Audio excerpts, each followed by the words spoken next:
Guys, punta tayong McDonald's. Samahan nyo ako sa biyahe.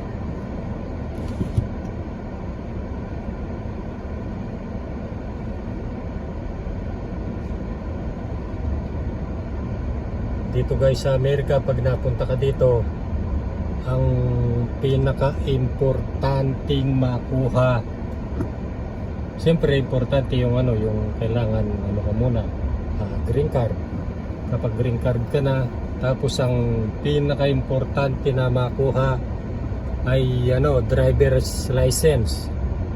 Kasi kapag walang driver's license, magbabas ka papunta sa trabaho. Mahirap kasi may bus dito sa lugar namin, may bus mga every hour ang daan.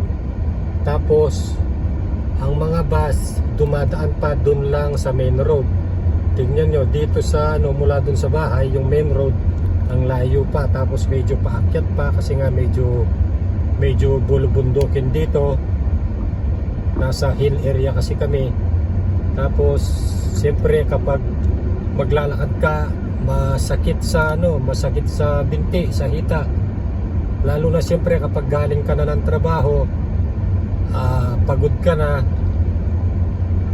mas doble pagod mararamdaman mo kapag bumaba ka na sa bus, tapos maglalakad ka mula dun sa pinagbabaan mo sa bus hanggang dun sa bahay.